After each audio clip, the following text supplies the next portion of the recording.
ప్రయాణం ఏదో తెలియని కలత. ఈ రెండింటి నడుమ నా మనసు ఏం చెబుతుందో నేనేం చేస్తున్నాను. ఇది ప్రపంచ యాత్ర లేక నన్ను నేను తెలుసుకునే యాతన. నాలో నేను నాతో నేను యుద్ధం చేస్తున్నాను. సరే కానీ ఈ కవిత్వం ఎలా ఉంది? కవిత్వం అంటే కొంతమంది ఫీల్ అవుతారేమో, కానీ ఈసారికి అడ్జస్ట్ అయిపోండి.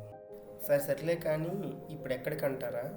మనం వెళ్ళబోయేది Odisha, Puri Jagannath temple and Konark tour.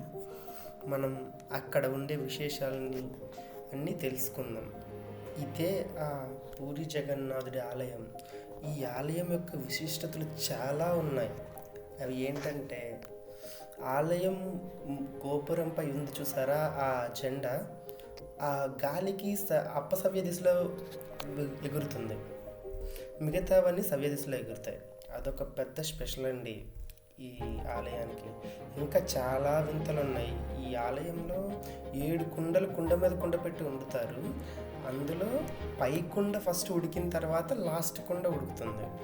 సర్లే కానీ ఆ టెంపుల్కి ఎలా వెళ్ళాలో చెప్తా వినండి. మనం శ్రీకాకుళంలో NH-16 ఉంటుంది కదా, దాన్ని పట్టుకొని డైరెక్ట్గా ఒడిశా వైపు వెళ్ళిపోతే ఖుర్దాకి ఒక 10 కిలోమీటర్స్ ముందు రామేశ్వరం బ్రిడ్జ్ అని ఉంటుంది. ఆ బ్రిడ్జ్ నుంచి రైట్ తీసుకుంటే అక్కడ నుంచి ఇంకో నియర్ 70 to 80 km ఉంటుంది. అది కూడా single line route, straight route. అలా వెళ్ళాలి కానీ వెళ్ళే రూట్లో ఉంటాయండి. చాలా జాగ్రత్తగా నెమ్మదిగా వెళ్ళాలి. ఎందుకంటే ఆవులు రోడ్డుకి అడ్డంగా ఉంటాయి. నెమ్మదిగా చూసుకుంటూ వెళ్ళాలి. వెళ్తే ఒక 2 అవర్స్లో 2 to 3 అవర్స్లో మనం డెస్టినేషన్కి రీచ్ అవ్వచ్చు. అయితే ఇక్కడ నుంచి అంటే పూరి నుంచి కోనార్క్ సన్ టెంపుల్కి నియర్ 36 కిలోమీటర్స్ ఉంటుంది. ఆ 36 కిలోమీటర్స్ కూడా మళ్ళీ సింగిల్ వే. అది కూడా బాగానే ఉంటుంది. జాగ్రత్తగా వెళ్ళాలి. అండ్ ఆల్సో అక్కడ చూడటానికైతే చాలా వింతలు విశేషాలు ఉంటాయి. అవి మీరు చూస్తే మీ కళ్ళని కూడా మీరు నమ్మలేనంత అద్భుతంగా ఉంటాయి. సర్లే కానీ అవి కోనార్క్ వెళ్ళాక మాట్లాడుకుందాం. కానీ పూరి నుంచి కోనార్క్ వెళ్ళే లోపు మధ్యలో ఒక 2-3 బీచెస్ ఉంటాయి. బీచెస్ చాలా బాగుంటాయి. దానిలో వాటర్ రైడ్స్ ఇలాంటివి చాలా ఉంటాయి. బట్ ఏంటంటే ఇంక కోనార్క్ నుంచి పూరి నుంచి కోనార్క్కి వెళ్ళే మధ్యలో అక్కడక్కడ కలరింగ్ కూడా ఉంటుంది. మీరు జాగ్రత్తగా వెళ్ళండి, చూసుకొని వెళ్ళండి. టైం వచ్చినప్పుడు వాటి గురించి కూడా మాట్లాడుకుందాం, ఓకేనా? మర్చిపోయాను ఇంకొకటి చెప్పడం. ఏంటంటే అక్కడ క్యాషు అమ్ముతారు. బట్ ఏంటంటే ఏ డ్రై ఫ్రూట్స్ కూడా తీసుకోకండి. ఎందుకంటే అక్కడ డ్రై ఫ్రూట్స్ అంత క్వాలిటీ కాదు. ఆల్రెడీ నేను తీసుకొని ఎక్స్పీరియన్స్ చేసి చెప్తున్నాను. అక్కడ చూడటానికి బాగానే ఉంటాయి కానీ టేస్ట్ అయితే మాత్రం అంత బాగాలేవండి. దాన్ని మీరు చూసుకొని కొనుక్కోండి. ఎందుకంటే నేను కూడా క్వాలిటీ ప్రొడక్ట్స్ అనే తీసుకున్నా. బట్ ఏంటంటే నాకు అంత వర్త్ అనిపించలేదు. అందుకే నేను మీకు చెప్తున్నా. ఎందుకంటే వాళ్ళు dry fruits cash 1 or 2 pieces ఇస్తారు. అవి మీరు తింటే బెటర్గా అనిపించవచ్చు, ఎందుకంటే వాళ్ళు చూసుకొని ఇస్తారు. బట్ ఏంటంటే మీరు అందులో చూసి తీసుకోండి, మీకు అర్థమవుతుంది. మీరైతే అది మీరు టేస్ట్ చేయకుండా తీసుకున్నారంటే ఇంటికి వెళ్ళి చాలా రిగ్రెట్గా ఫీల్ అవుతారు, అనవసరంగా ఎందుకు తీసుకున్నానా అని. కాబట్టి అది తీసుకునేటప్పుడు చూసుకొని తీసుకోండి. ఇదే అండి ఆ సూర్యనారాయణ స్వామి దేవాలయం. ఎంట్రన్స్ ఈ విధంగా ఉంటుంది. చూడండి, ఇక్కడ నుంచి బేస్మెంట్ 1 మనకు కనిపిస్తుంది, అది గర్భగుడి. చూడండి ఫ్రంట్ టికెట్స్ ఇచ్చేది, అండ్ ఆల్సో ఆ ఫ్రంట్ బేస్మెంట్, దాని వెనక గర్భగుడి, ఇవన్నీ. కానీ ఇప్పుడు ఇక్కడ విగ్రహం అనేది లేదండి.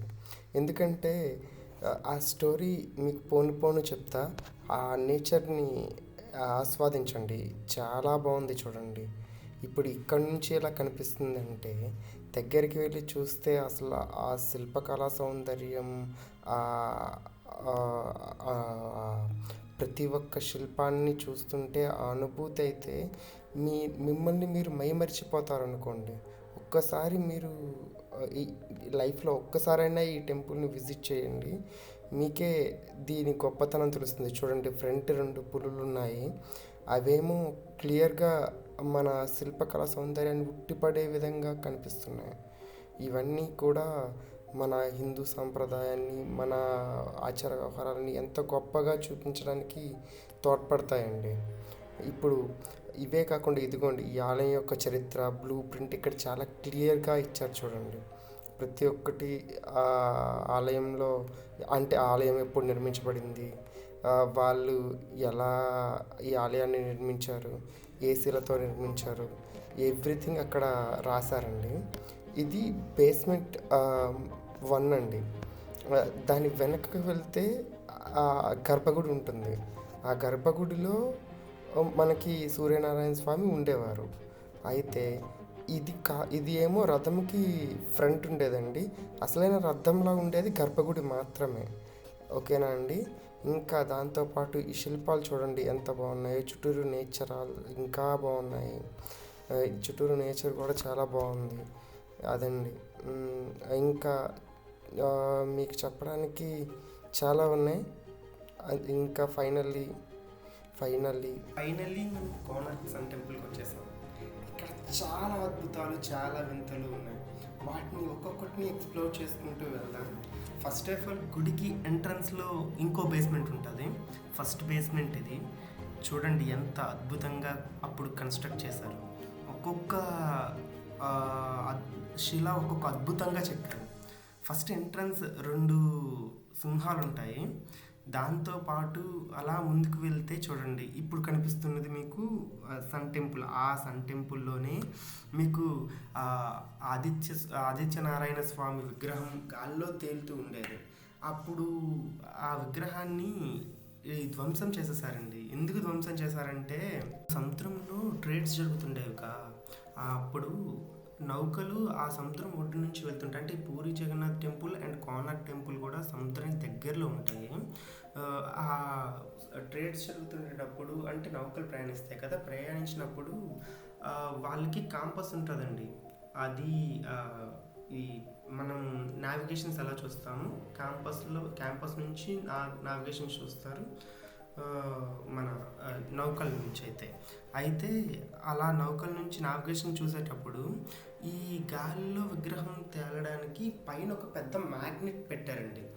ఆ మ్యాగ్నెట్ అనేది ఏమైందంటే, ఆ మ్యాగ్నెట్ ఫోర్స్ వల్ల ఆ కాంపస్ అనేది సరిగ్గా పనిచేసేది కాదు. దానివల్ల వాళ్ళకి రూట్స్ అనేవి కరెక్ట్గా తెలిసేవి కాదు. దానివల్ల విసిగి చెంది పోర్చుగీస్ వాళ్ళు ఏం చేశారంటే, ఈ గుడిని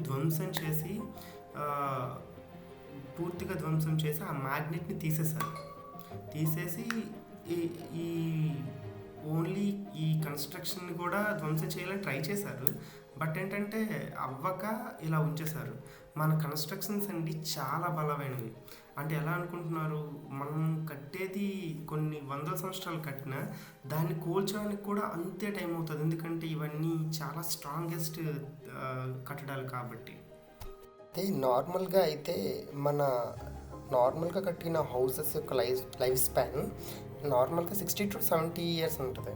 అదే ఇప్పుడు ఈ కట్టడాలు అనుకోండి, ఈ వందల సంవత్సరాలు, వేల సంవత్సరాల నుంచి ఉన్న కట్టడాలు కూడా ఉన్నాయి. అదే మన హిందూ మతం యొక్క గొప్పతనం. మనకున్న గుడులు, మనకున్న ఆచారాలు, వ్యవహారాలు చాలా, అంటే ప్రతి ఒక్క దాంట్లో కూడా సైన్స్ ఉంటుందండి. మనం తెలుసుకోవాలే, కానీ ఆ సైన్స్ అనేది అసలు మీరు ఎస్టిమేట్ కూడా చేయలేరు. ఇప్పుడున్న సైంటిస్టులే కనుక్కోవడానికి చాలా కష్టపడుతున్నారు. ఇప్పుడు చూసారండి ఆ విగ్రహం. అండ్ ఆల్సో ఇక్కడ ఉన్నాయి కదండి వీల్స్, అవేమో మొత్తం 24 ఉంటాయండి. 24 చక్రాలు కూడా ఒక టైంలా పనిచేస్తాయండి. ఆ నీడని బట్టి ఆ చక్రాలను చూసి మనం టైం చెప్పచ్చు. దానితో పాటు ఇంకా చాలా వింతలు, విశేషాలు ఉన్నాయి ఈ గుడికి. ఈ టెంపుల్ పూరి జిల్లాలో 11వ శతాబ్దంలో దీన్ని నిర్మించారు. ఇది ఉన్న 2 సూర్య దేవాలయాల్లో ఒకటి శ్రీకాకుళంలో ఉంది, పూరిలో ఉంది. దాంతో పాటు వారసత్వ చాలా గర్వించదగ్గ విషయం. రాజు నరసింహదేవుడు అనే అతను దీనిలో శిల్ప సౌందర్యం అసలు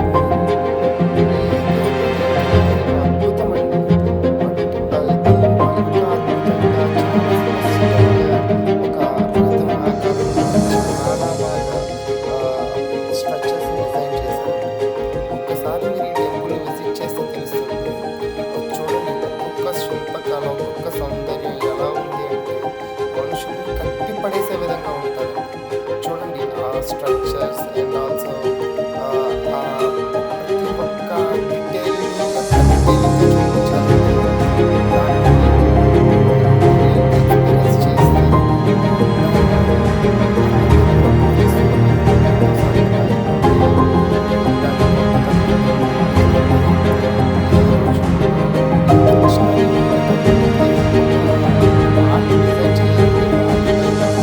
కొన్ని డేస్ పడుతుంది.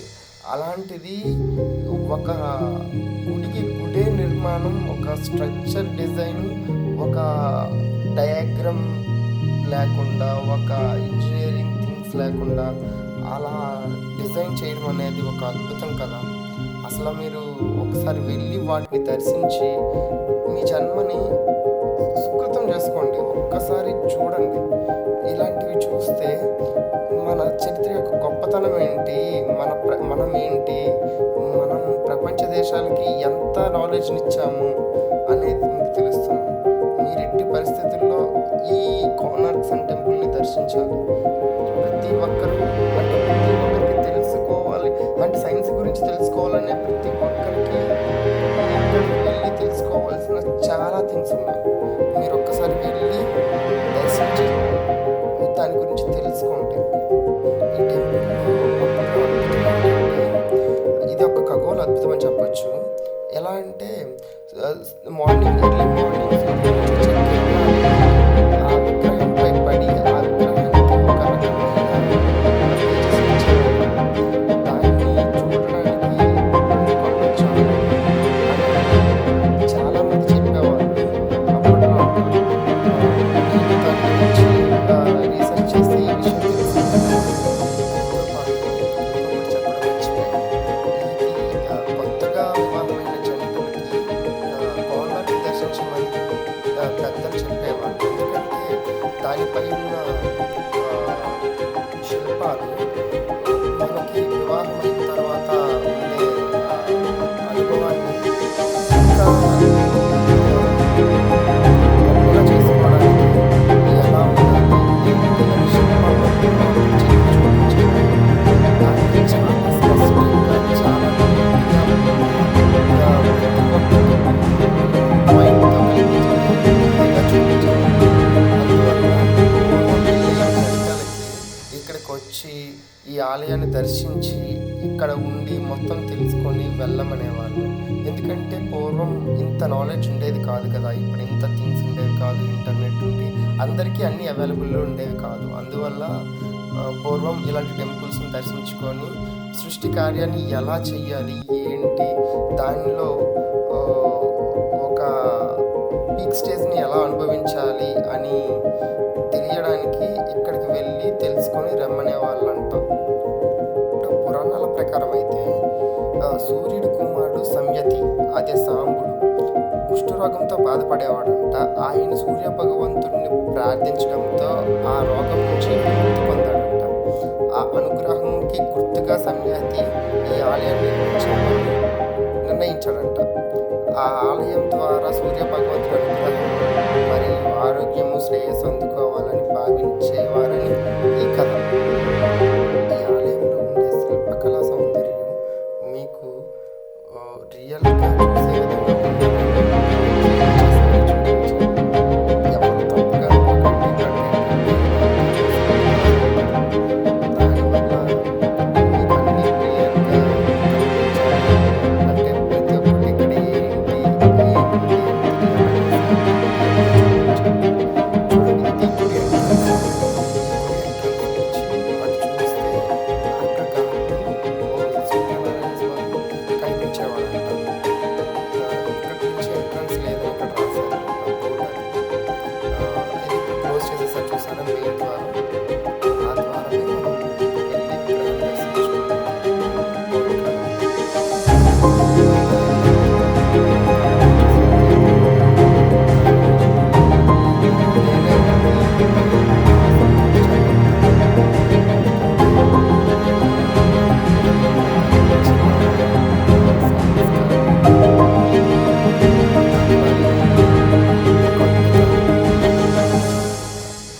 కల్చర్లో ఇంకా కట్టలేం. ఎందుకంటే ఇంత సైన్స్ అంతటిని చాలా మంది వచ్చి పాడు చేస్తారు. ఎగ్జాంపుల్గా ఒక లైబ్రరీ ఉంది కదా, ఆ లైబ్రరీ నేమ్ ఏంటంటే గుర్తులేదు, బట్ ఏంటంటే అది నలంద విశ్వవిద్యాలయంలో ఉండేది. ఆ నలంద విశ్వవిద్యాలయం అనేది ప్రపంచంలోనే అత్యంత ప్రత్యేకమైన గ్రంథాలయాల్లో ఒకటి. మరియు దాన్ని నాశనం చేయడానికి 3 నెలల సమయం పట్టిందంట బ్రిటిష్ వాళ్ళకి. ఇది బీహార్ రాజ్యంలో ఉంది ఇప్పుడు. అంటే అది 3 months కాలింది అంటే దానిలో ఉన్న బుక్స్ ఎన్ని ఎక్కువ ఉన్నాయి, అందులో ఎంత జ్ఞానం ఉంది, అందులో నుంచి మనం కోల్పోయిన సంపద ఎంత, అది పుస్తక సంపద. ఇవన్నీ ఒక్కసారి ఆలోచించి చూడండి. అది అసలు ఊహకి కూడా అతీతం. అది వదిలేసేయండిలేండి, తర్వాత మాట్లాడుకుందాం. కానీ చూడండి, గుడి ఈ వ్యూలో చూస్తే ఎంత ప్రశాంతంగా అనిపిస్తుందో. ఇదే మెయిన్ టెంపుల్ అండి. ఇక్కడ నుంచి మేము అవుట్కి వచ్చేసాము ఇప్పుడు.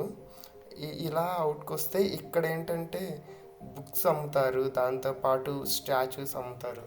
అలా ఇప్పుడు బయటకు వస్తే ఒక చిన్న ఎగ్జిబిషన్లానే ఉంటుందండి. అంటే ఎలా అనుకుంటున్నారు, సముద్రం నుంచి బీచ్ ఒడ్డున దొరుకుతాయి కదా ఆల్చిప్పలతో చేసిన డిజైన్స్, చెక్కతో చేసిన డిజైన్స్, దాంతోపాటు ఈ గుడి టైప్లో ఉండే అంటే బ్లూ ప్రింట్స్, నెక్స్ట్ కొన్ని రకాల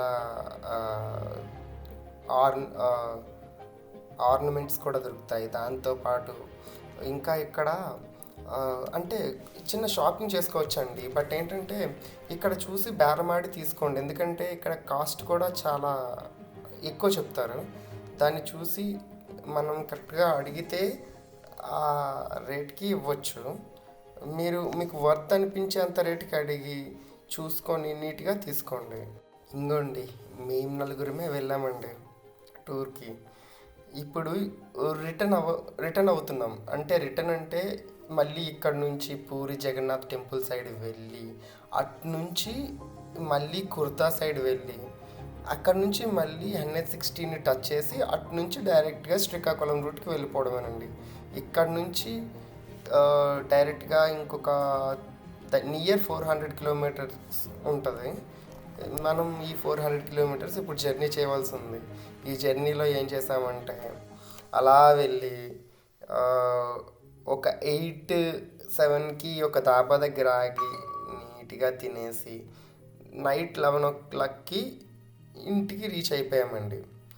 మరి ఇంకా ఈ trip close. Thank you very much.